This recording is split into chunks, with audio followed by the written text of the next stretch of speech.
Now, for more on the U.S. economy, I spoke with Joe Minarik. He's the Senior Vice President, Director of Research at the Committee for Economic Development. And I started to ask him if he was surprised by this news from the Fed. I think they're behaving in a very predictable way. They see, as you do, they see the economy as pretty much sputtering along.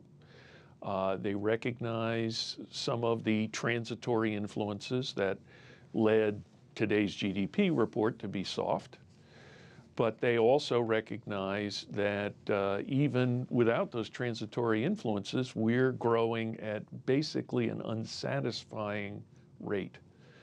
It's not fast enough to cause concerns about inflation, but it's also not fast enough to get the labor market into gear.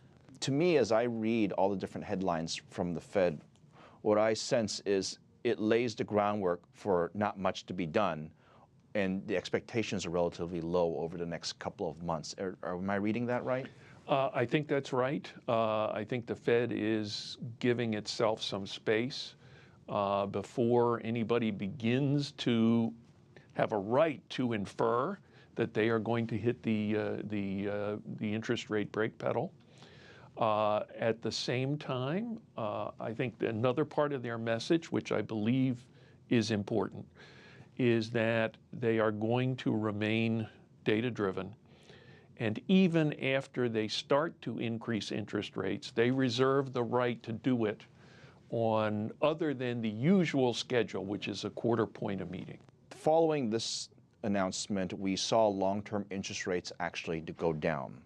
And traditionally, when long-term rates go down, the market is signaling that more bad news or slower growth is even coming down the road. In other words, a weak economy. But at the same time, we're supposed to expect the Fed to raise rates sometime into the near future. I mean, that's the general market consensus.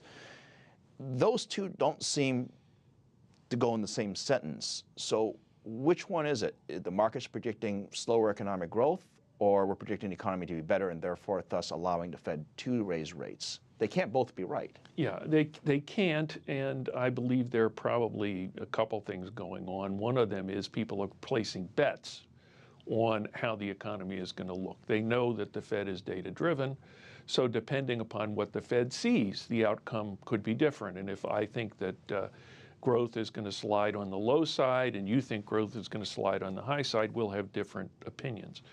The other thing is, it does appear as though the markets are in a mode where they are hoping that the Fed will not raise rates, and once the Fed does raise rates, they're going to react in a very sharp way.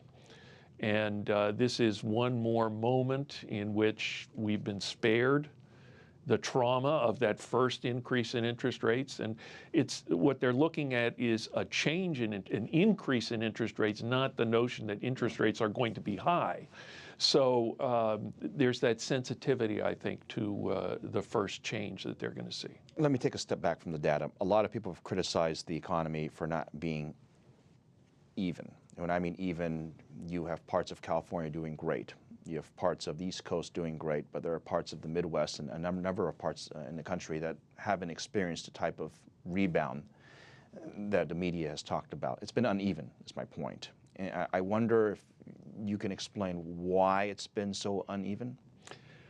One of the things about the United States, and go back to graduate school, one of the conversations that we would have is, isn't it great that the United States is so economically diverse? We have the manufacturing parts, geographic regions. We have the resource geographic regions. We have the financial centers, the urban centers. And periodically, one of those sectors of the economy and the corresponding regions takes a hit. The rest of the economy tends to do well in those times, so the price of oil falls, the oil patch is hurt, but the rest of the economy does better because the price of petroleum and other fuels goes down. So the regions that are doing better pull along the regions that are weak. This is not really a surprise, but it does happen at some interval, and when it happens, all of a sudden everybody is surprised.